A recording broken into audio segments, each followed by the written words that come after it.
अब ये तो तुमको प्रमाण दिया, ये कोई कथा नहीं है, प्रमाण है, सबूत है कि वो सूरज पूछ रही है अपना सब भेदो, कौन है आप, कहाँ रहते हैं, किस जगह रहते हैं, क्यों आए, हमको यहाँ कैसे डाला, किस तरह से, सबका जवाब दे रहे हैं।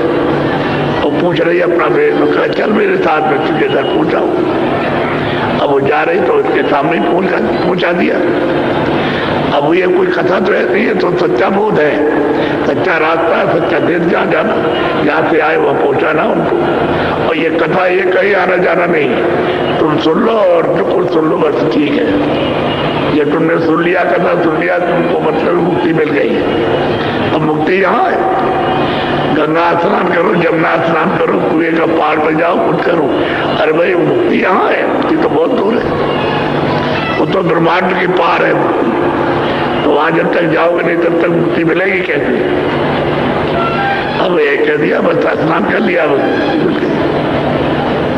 अब देखो आपने सुना होगा जब तीर्थों में बड़ा मेला लगता है वहां तो मार काट बहुत होती है कि हम पहले नहाएंगे, वो कह रहे भाई तुमने बहुत बार नहा लिया, जनता को मौका दे दो। अब वो लोग नहा रहे वहां, सब आगे नहा रहे, मेला लगा हुआ नहाने वालों का, कहते हम पहले नहाएंगे, और मार काट हो जाती जरा सी देर में, सोच विचार कुछ नहीं, अंधे धर्म के नाम पर लड़ाई होती है। वहां नहा रहे सबके सब, वहां जब ये जाते हैं नहाने के लिए कहते हम पहले नहाएंगे। अब वो इतना गर्म गुमान कि हम पहले नहाएंगे, और नहा रहे लोग सब, तमाम लोग नहा रहे वहां, इनके पहले स्नान कर रहे हो तो 3 बजे 4 बजे से, ये तो सुबह जाएंगे, लेकिन झगड़ा करेंगे कि हम पहले, हमारा झंडा ऊंचा रहे, हमारा नाम ऊंचा रहे, तो लड़ाई मारकाट वहां पढ़ते चलते हैं। तो बताइए ये हालत है। अरे भाई ये तो रास्ता कुछ दूसरा है, बिना महात्माओं के मिलेगा नहीं। बोलो। सिंधा भेद जो इनसे कहते, ताऊ परतीत न चित्त में धरते। अब महापुरुष कहते हैं कि इनसे अगर सिंध का भेद बताया जाए विश्वास नहीं करते, उनकी बात का विश्वास नहीं करते, हम नहीं मानते। हम तो ये कहते हैं सब जगह भगवान एक है, ये बात है। अब बताओ सिंध का भेद कैसे मिलेगा जब आप उनको बात पर विश्वास नहीं करोगे। कहते हम तुमको ले चले, कहले हम नहीं जाएंगे, आप जाइए, ऐसा कह देते, तो बताओ फिर क्या करेंगे। सिंध भेद कैसे मिलेगा, वहां कैसे पहुंचोगे अथाह सागर। और ये तो बूंद है, जब बूंद का इतना बड़ा खेल है तो सिंध का क्या होगा। सिंध कितनी ताकत रखता है, उसके हाथ से कितनी बूंदें निकली। अरे जीवात्मा जितनी निकाली थी, जितने भी ईश्वर ब्रह्म और पार ब्रह्म जितने भी निकाले गए, ये वहां से उसी रूप में, तो आप भी वहां से जब निकाली गई तो उसी बोध में थी, उसी शक्ति में, उसी ज्ञान में। अगर वहां रुक जाए सैदल के बल में या ब्रह्म के स्थान पर या पार ब्रह्म में, तो इनसे ज्यादा इन सुरतों में जीवात्मा में प्रकाश है, 12 गुना ज्यादा है प्रकाश, और 12 गुना ज्यादा शक्ति है इन्हीं सुरतों के अंदर। जो यहाँ से पहुंच जाएगी इनके अंदर है, 12 गुना ज्यादा सैदल कमल ईश्वर से ज्यादा शक्ति। तो वो तो किसी को पता नहीं है, मालूम ही नहीं है। अब ये उसके अंदर आए हो तो तुम्हारी हालत हो गई, तुमको छोटा कर दिया, नीचे ला करके बिल्कुल बूंद को भी उतार दिया धारा से, और बिल्कुल निधारा कर दिया, उसका आधार ही खत्म कर दिया, तब तुम छोटे हो गए। एक जर्रा उसके लाख टुकड़े किए जाएं तो जीवात्मा ये रूह इस सूरत उससे भी छोटी है, इसलिए वो पता ही नहीं लगेगा कि क्या चीज शरीर में और कहाँ पर है, वो कोई पता नहीं लगा सकता। और सर से दिखा, महात्माओं ने पता लगाया कि इधर है ये। और जब ये आँख खुलती है तो ऐसी मोटी रोशनी इसमें से निकलती है, मोटी, और सामने जाकर के दिखाई देता है, जैसे टार्च की रोशनी होती है, आगे पड़ती है, ऐसी पड़ती जाती है मोटी रोशनी। इसी में से जब आँख खुलने लगती है तो बिल्कुल मालूम होती है, ऐसा बनता होता। अगर ये जाग जाए यहाँ पर, इससे ज्यादा इस सूरत का प्रकाश है। अब ये जगती नहीं है तभी तक है, अंधेरे में तो बेल्ट लगा हुआ, और अंधेरे में बिल्कुल बंद है। जब आप ध्यान शुरू में करते हो, शुरू में क्या अंधेरा दिखाई देता है, कुछ नहीं। तो कहाँ जाओगे अंधेरे में जब तक कोई भेद ही नहीं होगा। तो अभी मैं आपको नामदान दूंगा। ये गुरु महाराज का पूजन हो रहा था। वो प्रसाद जो है रात को बन करके आपको रखा गया, सब ले रहे प्रसाद। और उनसे कहा देखो तुम घर ले जाना और जब जब जरूरत हो तब इसको काम में लेना, तो तुम्हारे बड़े काम में आएगा, हर काम में आएगा, लेकिन श्रद्धा के साथ। और जैसे सोना चांदी को आप संभाल के रखते हो, ऐसे प्रसाद को भी संभाल के रखना। लापरवाही से तुमने कहीं डाल दिया और कोई इधर उधर गिरा दिया, कोई ले गया, कोई चूहा, कोई बिल्ली खा गई, तो तुम्हारे हाथ से निकल जाएगा। और नहीं तो प्रसाद काम करेगा, काम करता है। तो लोग प्रसाद भी ले रहे थे, वो भी चल रहे थे बराबर। ये पूरा मैदान खचाखच भरा है, वो सड़क भरी हुई है, ये पूरी सड़क वहां तक भरी है मैदान सबका। अब आपको नामदान देंगे, कल इसलिए नहीं दिया कि रात को आने वाले थे, तो हमने कहा वो भी आ जाएंगे तो उनको नामदान देंगे, दे देंगे। तो फिर पीछे लोग पहचाने कि हम रह गए भंडारे के दिन, हमको नहीं मिला। वैसे आज के दिन लोगों को आना चाहिए था, ताकि उनको ये याद रहता है कि हमने नामदान भंडारे के दिन ले लिया, वो बात याद रहती है, भूलता नहीं है कभी आदमी। तो आज तो भंडारा था, भंडारा है। इनको सबको आदेश दे रखा है कि सब भंडारों में खाना पक्का बनेगा, कच्चा नहीं, सबको कह रखा है। तो सब जगह जिले जिलों के भंडारे, वहां कोई आपको कमी नहीं, सब कुछ कर लिया। नामदान आपको देंगे, लेकिन बात तो सुन लीजिए पहले। अगर ये आप बात नहीं सुनोगे साधकों की, जिनको प्राप्त कराते हैं महापुरुष, तो फिर आपको कुछ नहीं मिलेगा। जब उनके प्रमाण को आप सुन लोगे कि नहीं नहीं ऐसे वो लोग भी पाए उनसे, तो हम भी पा सकते हैं किसी से, हमको भी रास्ता मिल जाए, पाने वाले मिल जाए, तो हमको भी प्राप्त कर सकते हैं, हम भी कर सकते हैं। ये आपको हिम्मत बन जाएगी, तभी प्रमाण दिया जाता, सबूत दिया जाता, नहीं कोई जरूरत नहीं। आप ये कहते हो कहाँ है, कहाँ लिखा हुआ, किसने कहा, ऐसे बस से कहने लगते हो किसने कहा, बस ऐसे, तो जो कुछ कहेंगे वो सब बेकार हो जाएगा। और प्रमाण दे देंगे देखो उन्होंने कहा, और जिसको कहा उसने प्राप्त किया और उसने ये कहा, तो सबूत मिल गया देने वाले का, पाने वाले का, तो आपको विश्वास हो जाएगा कि नहीं नहीं ठीक है, और हमको भी मिल सकता, हम भी पा सकते हैं। इसलिए सबूत प्रमाण। और क्या कचहरी में क्या है, बोलिए सबूत क्या है, तो फलाने कोर्ट में ये, यानी मतलब ये है कि मुकदमा जीते थे, ये है, ये सबूत है, तो सबूत दे देते हैं उसका, तो कहते हैं हाँ ठीक बात है, ठीक है, सबूत मिल गया, तो सबूत ही से सब कुछ होता है। अब महापुरुष प्रेमियों के, अब इन्होंने पूछा और उन्होंने उसका उत्तर दिया और फिर उसको ले चले। अब ये इतना बड़ा प्रश्न है, इसकी समस्या हल करनी ये छोटे लोग काम है, अरे बुद्धिहीन का काम है। तो पूरा जब समर्थ होगा तो समस्या समाधान होगी, तब इसको घर पहुंचाएंगे, ऐसे नहीं। तो इसलिए हम तो केवल इसको ये बताते हैं कि आप कुछ करने लगे, तो किताबें कुछ नहीं देगी, किताबों को आप पढ़ते रहो, उनसे कुछ नहीं मिलेगा, जब तक महात्मा नहीं मिलेगा तब तक। किताबों में तो सबूत है, प्रमाण है कि उस वक्त ये महात्मा है, उस वक्त उनको प्राप्त कराया, उस वक्त में यह ये तो है, लेकिन और किताबें कुछ नहीं करेंगी, बस सबूत देती है हाँ है, मालिक है, और उसको लोगों ने प्राप्त किया है, हम भी प्राप्त कर सकते हैं, ऐसा नहीं। तो नामदान आपको देंगे। अब यह है कि आप चौथा कराए दलील बुद्धि से भारी, हंसी उड़ावे बचन न धारी। कहते हैं कि भाई दलील तो करते हैं बुद्धि से, तर्क करते हैं, और महापुरुषों की हंसी उड़ाते हैं। यही गोस्वामी जी महाराज हर बच्चा काशी का जिसकी उम्र कम से कम 10 साल की होगी, वो सब उनकी निंदा करते थे। कोई आदमी तो बातें तोड़ दीजिए, हर बच्चा हंसी उड़ाते थे।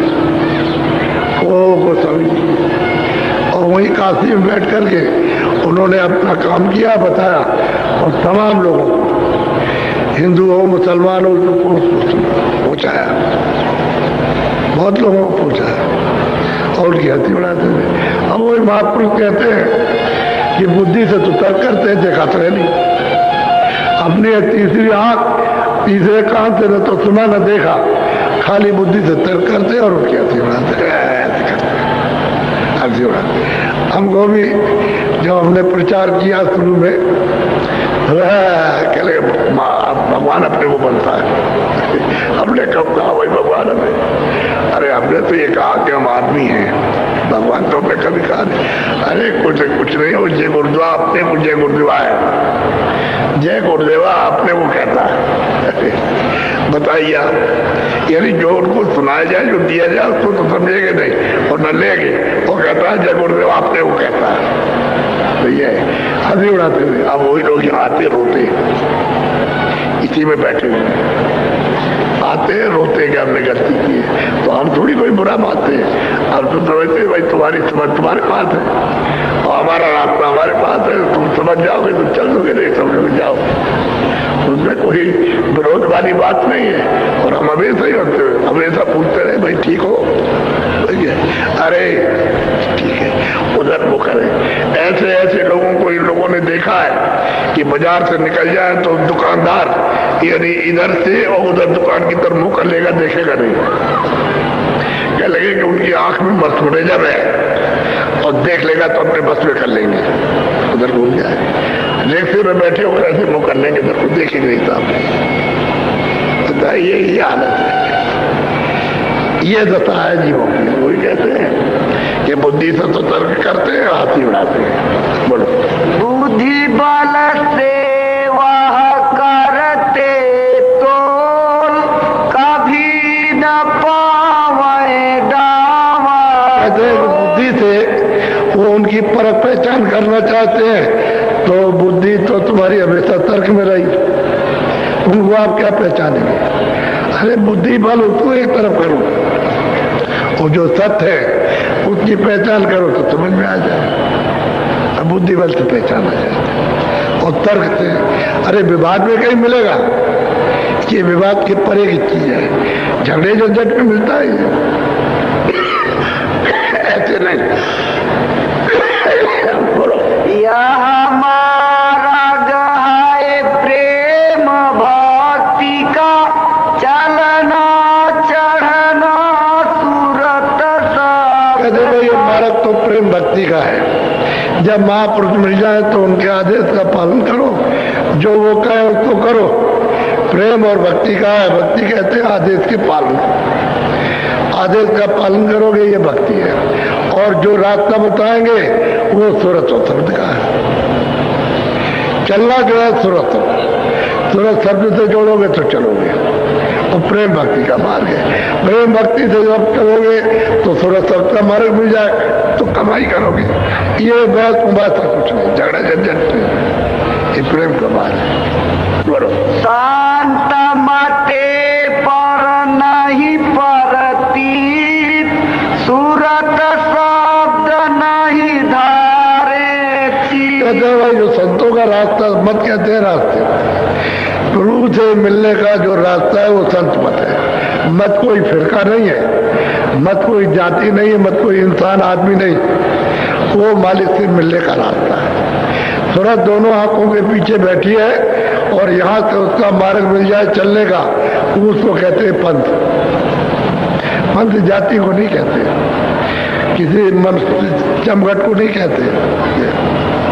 कहते हैं भाई ये तो प्रेम भक्ति का है और सूरत संत का, ये ऐसे नहीं। बोलो पांच शब्द मार्ग नहीं चले, सिंध पता कहो कैसे। जो पांच तत्वों का जो काम है वो तो आप यहाँ चलते नहीं हो, उस काम को तो करते नहीं हो कि भाई शुभ काम करो शुभ काम करो, वही नहीं करते हो तो सिंध का पता कैसे लगेगा आपको? जब आप इसी को नहीं छोड़ रहे हो।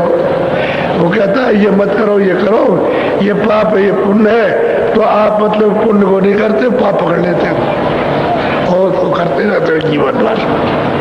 तो सिंध कैसे पता चलेगा? वो तो इससे भिन्न है, अलग है, पांचों तत्वों से अलग है। पांच तत्व के कर्म के अंदर नहीं है, बाहर है। बोलो विद्या पढ़ जो विचार बूंद भेद भी मिला न सार। महापुरुष केवल विद्या पढ़ करके तुम विचार करते हो तो तुमको बूंद का भी भेद नहीं मिला, जरा सा भी भेद नहीं मिलेगा, बूंद का आवाज भी नहीं होगा।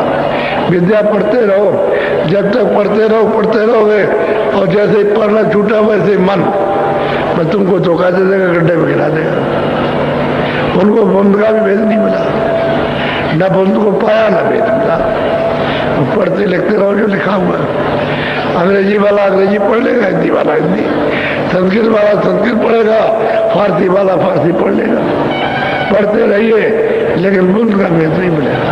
बोलो। सार बूंद है त्रिकुटी पार, जोगेश्वर चढ़ करे विचार। हम कहते हैं सार बूंद, वो सहजल कमल और त्रिकुटी ब्रह्म स्थान ईश्वर के स्थान से परे, लेकिन वो भी कहते हैं बूंद है। जो पार ब्रह्म है वो भी बूंद है, उसको भी बूंद बताते हैं कि वो भी बूंद है, लेकिन वो सार है, तुंद है। थोड़ा जब वहां जाएगी और ये पुल पार होगी तो मानसरोवर स्नान करने से नहाने से फिर उसका वास्तविक जो सच्चा सत्य वो निकल आएगा। स्नान करने पर सत्य निकलेगा।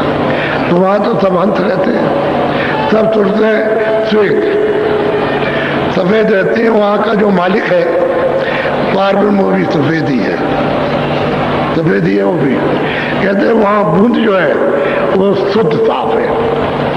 सूरज जो बूंद है लेकिन उसमें प्रकाश बहुत है, रचना भी बहुत है। न मालूम कितनी त्रिलोकियां है वहां, कितना मतलब मालूम वहां पर है, वो तो अपार है बूंद। उस सागर की सतलोक की बूंद है, लेकिन बूंद का सच्चा बोध होगा। ये मिलोनी है, इसकी पार है, कहते वो भी बूंद है। अब वो योगेश्वर जो वहां पहुंचे उस पर विचार करते, दर्शन तो उसका नहीं करते। मानसरोवर में भी स्नान नहीं कर पाते, बस खाली जो है उधर मतलब ये कभी कभी झलक आती है, कभी बंद कभी आती है, कभी बड़ों पर विचार करते हैं। अगर उसमें उतर जाए और मानसरोवर में स्नान कर रहे तब तो फिर पलट गया मामला, फिर विचार करने का कोई काम नहीं। बोलो। प्राण जोग कर पहुँचे तहाँ, बूंद ज्ञान उन पाया वहाँ। कहते भाई उस शुद्ध ज्ञान बूंद का, ये बूंद मिलोनी है, ब्रह्मी मिलोनी है, लेकिन पार बूंद है पर शुद्ध बूंद है। तो कहते हैं कि जो पहले प्राणायाम करते थे, जब ये विधान बना तो उस समय पर जब बताया कि भाई ऐसे करना तो लोग करते थे, तो प्राणायाम से वहां पहुंचते थे, तो बूंद का शुद्ध ज्ञान प्राप्त करते है। बूंद वो सिंध नहीं है, तालाब में उसको नहीं कहा, नदी में नहीं कहा, बस बूंद का, वो भी बूंद है और ये मिलोनी है और वो शुद्ध है। बोलो। आगे का गुरु मिला न उनको, वहाँ का ज्ञान सुनाया सबको। आगे जाने का जब कोई पहुंचा हुआ गुरु नहीं मिला तो आगे बताएगा कौन? तो जो कुछ उन्होंने देखा है, जो कुछ पाया बूंद, उसको यहाँ लोगों को सुनाया, और वो भी बताते नहीं थे, बहुत कम, कभी नाम निशान इशारा करते थे, बताते नहीं थे। ऐसा ही सुनाया और नहीं, जब जाने लगे तो किताबों में थोड़ा बहुत लिख दिया, आगे का कोई मिला नहीं। क्यों आगे बताता कि आगे है। बोलो। योग बिना विद्या पढ़ कहते, विद्या बुद्धि से तिरपत रहते। योग तो किया नहीं, समाधि लगाई नहीं, योग किया नहीं, कोई ध्यान धारणा की नहीं, बुद्धि से ही अपना अनुमान करते हैं और उसी से कहते वैसा ऐसा ऐसा जो लिखा था उसी को इधर उधर करते रहते हैं, जो लिखा हुआ है उसी को घटाते बढ़ाते रहते हैं, ऐसे बस तो कुछ ज्ञान तो है। तो उन लोगों ने ज्ञान प्राप्त किया था, और जिन्होंने जो ज्ञान प्राप्त किया तो चले गए। किसी को बताया होगा नहीं तो नहीं बताया। लेकिन पूरा जब गुरु नहीं मिला तो जीवों का काम कौन करेगा? फिर वो जैसे के तैसे रह रहे, उसी भूल में फंसे। बोलो। यह तो निपट अहंकार में भूले, इधर न उधर जमपुरी। कहते हैं भाई ये तो सब अहंकार में, हम ऐसे सब अहंकार में उसको भूल गए। ध्यान भी करना, सोचना विचारना, महापुरुषों के पास जाना ना, वो सब भूल गए। अहंकार में हम ये हम इस तरह से। और कहते हैं अहंकार से हुआ क्या कि इधर से शरीर छूटा, जमपुरी में पहुंचा दिया।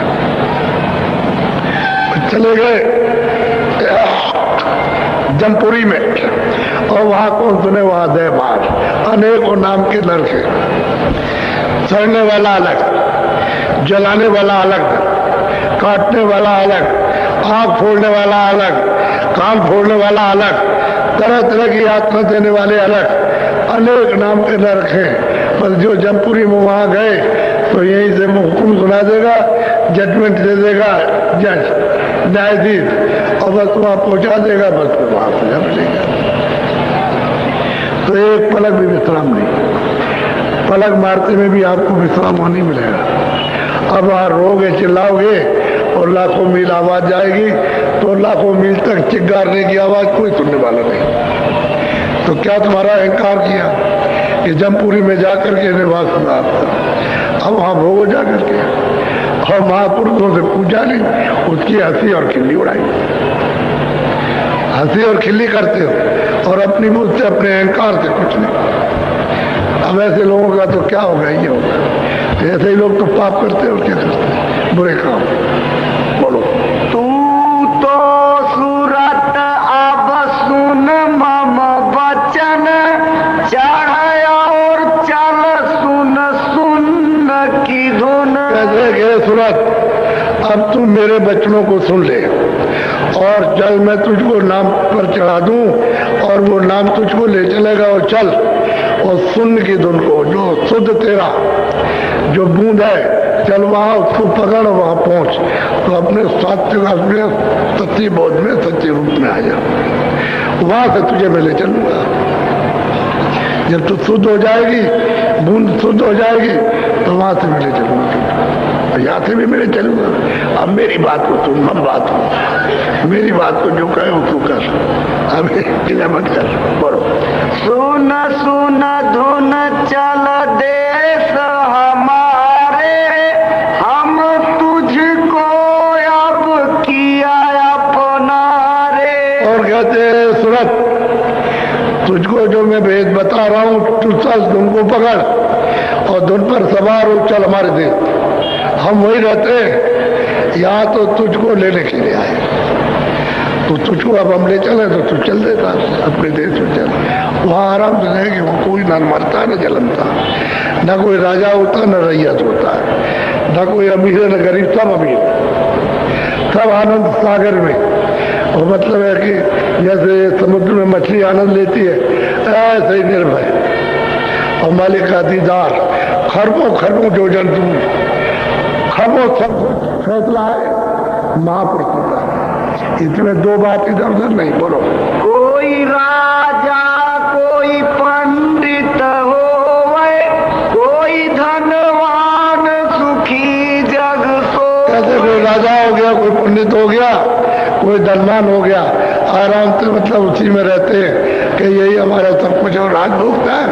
वो धनवान हो गया, पंडित है, उसको मान प्राप्त हो गया, मान और ऊंचा ज्ञान हो गया। बोलो। कोई स्वर्ग जा करे विलास, कोई आए राफ बहिस्तनी। कोई गया, कोई स्वर्ग पहुंच गया, कोई मतलब वैकुंठ में चला गया, कोई मतलब ईश्वर के देश में पहुंचा। ये सब अपनी अपनी जो मेहनत करते हैं सबके लिए बोल रहे हैं। बोलो। कोई सैयद कोई शेख मौलवी, कोई आमिल सिफली, कोई किताब पढ़ता होता, कोई मौलवी होता है, कोई पंडित हो जाता है, कोई मतलब ये है कि मुल्ला हो जाता है। ये सब अपना अपना काम करते हैं और कहते हैं कि हम खुदा की इबादत कर रहे हैं। बोलो। कोई तारा गण मंडल पावे, कोई चाँद सूरज के लोग। अब कहते हैं कोई अगर प्रश्न करता है कि तारा गणों के मंडल में जाएगा, सूरज के मंडल में जाएगा, सूरज के मंडल बहुत है, चंद्रमा का बहुत मंडल है, उसमें चला जाएगा, वहां जाएगा और कुछ दिन वहां रहेगा, फिर चलाएगा, वहां टिकेगा नहीं। एक निश्चित समय है, कितने समय वहां रहो, उसके बाद तुमने कर्म किया हो तो बोलो फिर आ जाओ। बोलो। कोई सुमेर पर करे बसेरा, कोई कैलाश हिमाचल कहते हैं कोई सुमेर पर्वत, अंदर में सुमेर पर्वत सोने का है, कोई कर्म करता है तो वहां रहता जाता। कोई कहते हैं पहाड़ों पे जाता है तो ऊपर में पहाड़ है, वहां शिवजी रहते हैं, वहां जाएगा शिवलोक में, कोई विष्णुलोक में, कोई ब्रह्मा लोक में। ये अपनी अपनी जो क्रिया करेंगे और मेहनत करके वहां जाएंगे, ये सब वहां जाते हैं। और जो नहीं उधर का करेगा वो चौराती और नरकों में जाएगा। बोलो। कोई शक्ति लोक, कोई ईश धाम में, कोई ओंकार, कोई रंग। हम कहते हैं कोई ईश्वर के धाम यत्न करता है, कोई ओंकार में जाने का प्रयास करता है, कोई और ऊपर जाने का, पार ब्रह्म में कोई प्रयास करता है, कोई महाकाल पुरुष में और कोई सतलोक में जाने का। बोलो। उत्पत्ति असचिति पर लय माही, यहाँ सब रहे काल की छाई। वो कहते हैं महाप्रलय अभी जाए, तभी इसी काल के जाल में रहेंगे। समझ गए? उत्पत्ति और प्रलय ये दोनों अवस्था अभी काल के जाल में, और बाद में भी अगर महाप्रलय हो भी जाए तो फिर वहाँ सीमा है, वहाँ तक महाप्रलय होती है। जब कभी भी विस्तार होगा तभी के जाल में आ जाए। ये वहाँ नहीं पहुँच सकते अपने घर, अपने देश में। वो जब तक सतगुरु नहीं मिलेंगे वहाँ पहुँचने वाले तब तक वहाँ नहीं जा सकते। सीधा सीधा है, संत जब तक नहीं मिलेंगे महापुरुष तब तक नहीं जा सकते। मुसलमानों में भी फकीर आते रहे वहाँ पहुँचने वाले, और हिंदुओं में भी संत आते रहे वहाँ पहुँचने वाले। न मुसलमान फकीरों से लाभ ले सके और न हिंदू संतों से लाभ ले सके। अब जिसको समझा बुझा दिया, जिसकी दया हो गई उसको तो ले गए, बाकी लोग तो ले गए। बोलो। आवागमन न काहू छूटा, देर या बेर सभी जम। अब महापुरुष कहते हैं सूरत दे के देख सूरत, आवागमन किसी से नहीं छूटा और देर अबेर में सबको लूट लेगा। अब देर अबेर का ही है कि तुम स्वर्ग में चले गए या तुम तारागणों के मंडल में गए, वहां कुछ देर रहो फिर आओगे तो फिर कर्म के बंधन में आ गए और फिर लूट लेगा, फिर ले जाएगा नरकों में, चारों खाने बंद कर देगा। छुटकारा हे सूरत इन किसी का भी नहीं होगा कि हम जन्म मरण से छूट जाए। बोलो। सतगुरु बिना न कोई बाचा, सत्य नाम पद मिला न अब वो कहते हैं जब तक सतगुरु नहीं मिलेगा, संत जब तक पूरा नहीं मिल जाएगा और सच्चा और नाम जब तक नहीं मिलेगा तब तक कोई भी जीव जन्म मरण से नहीं बच सकता। फैसला है उनका। महापुरुष जो कह जाते हैं वो सत्यवाणी कह जाते हैं। वही तो उन्होंने ग्रंथ में लिखा है कि जो हमने लिखा है वो सत्य है। इसलिए इस ग्रंथ को हमने आकर के मनुष्य शरीर में उसको पाया तब हमने लिखा, तो तुम इसको सच्चा मानना कि गुरु आकर के आए थे तो लिखा है, इस वाणी को सच कर मानो, तो आपको वाणी पकड़ना चाहिए। अब तुम गुरु को मान करके ग्रंथ है उसको अगर मानोगे और जानवरों को काटोगे तो इसको कौन कहेगा आप? ये तो नहीं कहा उन्होंने। और तो कहते हैं भाई जीव तो सब हमारे, तो इनको किसी को कोई तकलीफ नहीं देना तो उल्टा काम होने लगा। ऐसे हिंदुओं में, ऐसे मुसलमानों में, ऐसे सिखों में, सब जगह। तो कहते हैं सदगुरु बिना कोई नहीं बचेगा, देर अबेर सबको लूट लेगा और ले जाएगा खानों में, नरकों में। बोलो। फल करनी तो सबने पाया, सुखी हुए पर फिर। और वो कहते हैं महापुरुष के तुरंत फल करनी तो सबको मिलेगी आप जितना जो काम करोगे उतना फल मिलेगा। इसलिए तो कहते हैं मैं काल रूप, मैं सब कर्म, शुभ और शुभ कर्म फलदाता हूं। मैं शुभ कर्मों का फल दूंगा, मैं दूंगा, और अशुभ कर्मों का तुमको दूंगा। उसको सबको फल करनी मिलेगी जो जैसी करेगा। और उनको जो मिल गई वहां किया, कुछ दिन रहा, फिर यहाँ आ गया। फिर करनी करेगा तो उससे अच्छा तो बनेगा नहीं, फिर बुरा करेगा तो ले जाएगा।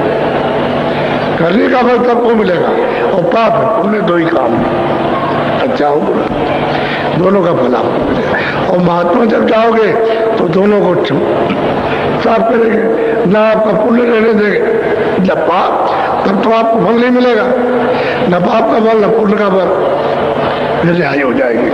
काल के देश से छुटकारा तब होगा। और बिना महापुरुष कोई नहीं बचा, कोई बचेगा नहीं। फल करने का सबको मिलेगा। तो कोई ये थोड़ी कहता है कि अच्छे बुरे का फल नहीं मिलेगा। आपको रोज ही समझाते हैं अच्छे का अच्छा, बुरे का बुरा, रोज बताते हैं आपको। लेकिन रास्ता तो ये है, इसको चलो करो, चलो और देखो चल के आप बोलो। ताते सतगुरु पद को सेवो, दिन सतलोक न छूटे से। कहते हैं इसलिए जब महात्मा मिल जाए तो उससे उस देश की जानकारी करो और रास्ता उनसे लो, और फिर लग करके तुम उनका ध्यान और भजन उसका सुमरन करो, जिससे कि तुम्हारा छुटकारा हो जाए। और बिना उस देश के पता लगे हुए आप छुटकारा नहीं पा सकते। महापुरुषों के वसीले से ही होगा, और नहीं हो सकता। बोलो। तब सूरत पूछे एक बाता, स्वामी देव भेद विख्याता। स्वामी जरा ये भी बताइए हमको। तब स्वामी ने वचन सुनाया, मार्ग का यो भेद लखाया। सूरत ने पूछा कि स्वामी फिर क्या हो, तो उन्होंने कहा देखो ये रास्ता है, अब मैं तुमको बताता हूँ ये रास्ता। मार्ग का भेद, गोपनीय भेद वो बताया कि देखिए रास्ता है ये, चल मार्ग का भेद। बोलो।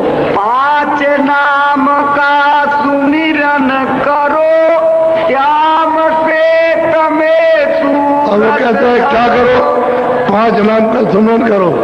तो 3 लोग की जो बूंद है पहले उसी का सुमरन कराते हैं, सबसे पहले वही, उसी का ध्यान करवाते हैं, उसी का नाम, उसी का सुमरन कराते हैं। ये नाम लो, ये रूप को याद करो। और जब तुम्हारे अंदर आवाज को नाम प्रकट हो जाए, सुनाई देने लगे, तो पकड़ो और उसके पास मोटो, तो उसका साक्षात्कार होगा। इसके बूंद का, जो 3 लोग की बूंद है, जो उसका पसारा है, उसका दर्शन होगा।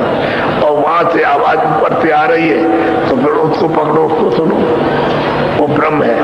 जब उस आवाज को पकड़ोगे, उसको पकड़ के चलोगे तो ऊपर चढ़ोगे, और जब उसके उस मुकाम पर, स्थान पर पहुंचोगे तो उससे दर्शन हो जाएगा।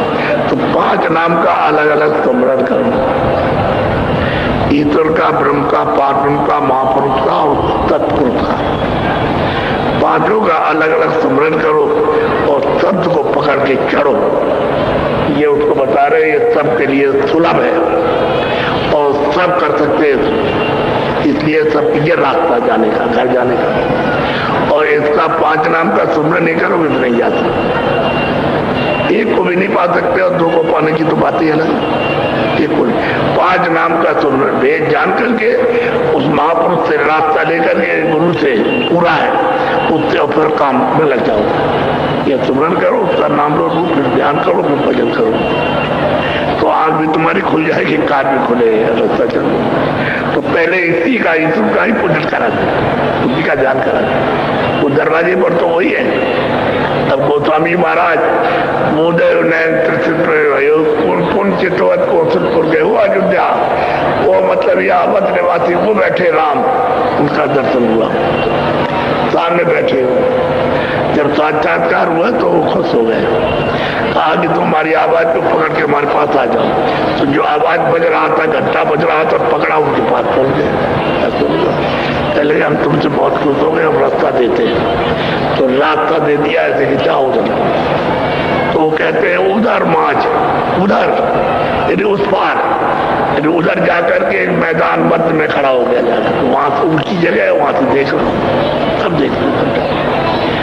वही बात, पहले इन्हीं का ध्यान, तब दूसरे का, तब तीसरे का, तब चौथे का, तब जाके घर का ध्यान, अपने देश का जहां से हमारे थे उसका ध्यान।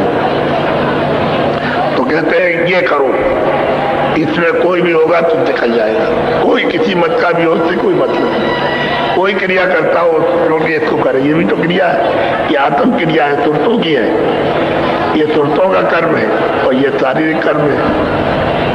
तो बुद्धि कर्म में तो फंसे रहते हो और वो आत्म कर्म नहीं करते। सबके लिए कह रहे इस तरह से छुटकारा हो जाएगा सबका, और तरह से नहीं कर सकते, क्योंकि काल के देश में कर्म अच्छा बुरा वो तुमको पाना है और वो छोड़ेगा नहीं बगैर इसके लिए, तो आपको फिर बंद करेगा कैद खाने में। अब यहाँ जाओ और अभी पकड़े जाओ तो मतलब चोरी में तो सजा हो जाती है, तो जेल में जाओ, जेल में पहुंचा जाओ, फिर वहां तुमसे काम लेके मारे कूटेंगे, बहुत मारते हैं। जब काम नहीं करोगे जेल में तो बड़ी पिटाई करते हैं तुम्हारी, लेकिन तुम किसी से कुछ कह सकते हो? कुछ नहीं कह सकते। सजा होगा वो मार मार के, अब मत करना, इस बुरे काम को मत करना, तो वो सजा नहीं देगा, वो सबकी सजा देगा। या तो सजा ये मिलती है, उधर में वो सजा देगा। क्यों करते हो आप ये काम? करो, बोलो। प्रथम सुनो गगन में बाजा, घंटा शंख छाट। कहते पहले प्रथम में गगन में बाजा सुनो और उसी बाजे में ये घंटा और शंख बज रहा। बहुत बाजे, अनेक बाजों का मतलब तरह तरह के बाजी बज रहे, उसी में इसको छांट लो, क्योंकि इसलिए आपको बताया जाता है 1 घंटा शंख उठ के मुख से बज रहा, इसको छांट लो। अब उसको छांट करके तब चढ़ो, तभी चढ़ाई होगी, सुनते रहोगे ऐसे नहीं। उसमें से छांटना होगा, तमाम गड़बड़ सड़बड़ गड़बड़ बात बज जाए, यानी कई बाजे उसमें तरह तरह के बजाओ तो छांटना पड़ेगा, क्यों कौन सा बाजा है, फिर उसको पकड़ो तो और बाजे बंद हो जाएंगे, बस वो बाजा आवाज सुनाई देते, उसको पकड़ लो, चढ़ जाओ। जब चढ़ोगे तो जिसमें से आवाज बोल रही है उसी के पास पहुंच जाओ, तो दीदार दर्शन हो जाएगा। कहते प्रथम यानी दरवाजे पर बैठो और ऊपर की तरफ में जरा कान लगा के सुनो, तो प्रथम में अनायत बाजे, जब बजे और सुनते सुनते बजने दो, सुनते रहो, बजने दो, जब सब बजने लगे तब उसमें छाटना, तो घंटा शंख छाटना। बोलो। सहस कमल दल जोत लखाई, बंक नाल में जाई। वो सहदल कमल में 3 लोग के मालिक बैठे हैं, उनका वहां जोत लखी देखी, दर्शन हुए उनके, और वहां से रास्ता मिल जाएगा ऊपर जाने का। वहां से रास्ता है, बंक कहते टेढ़ा रास्ता, वहां से जब खड़े हो गए इनके उस पार में जो चौक मिलेगा, चौक में से सब देखोगे, सार नीचे ऊपर का सब देखोगे, यहाँ इतना सा दिखाई देता है। उस चौक में खड़े होकर के इतना सा मृत लोग इतना सा दिखाई देता है, स्वर्ग भी दिखाई देता है, बैकुंठ भी दिखाई, सब लोग दिखाई देते हैं। और ऊपर दृष्टि करो तो वहां बहुत से लोग भिन्न अलग अलग रचना से रचे हुए, जिसको देख करके आश्चर्य अचंभे, यानी कि ये क्या है, देखने को मिलते हैं ऊपर, वहां से रास्ता है। और रास्ता टेढ़ा मेढ़ा तो जरूर है, लेकिन बहुत अद्भुत रचना है। बोलो। बंक पार त्रिकुटी में गई, ओंकार और भाई वहां ऊपर गई तो त्रिकुटी मुकाम पर ब्रह्म विराजमान है, वहां उनके दर्शन हुए और वहां से ऊपर की खबर आ रही है, आवाज आ रही, वहां सुनाई देती है। तो ये पुल है, पुल उतर चढ़ हो गई पारा, इसी पुल को पार हो जाए तो उधर से रंकार की धुन आ रही। ये रामायण में लिखा हुआ है, तुम्हारी इसमें रंकार लिखा है, तुम नहीं जानते हो, तुमको मालूम है, हमारे ही में लिखा हुआ है, लेकिन तुमको नहीं, सब लिखा है उसमें, कोई मैं अपनी तरफ से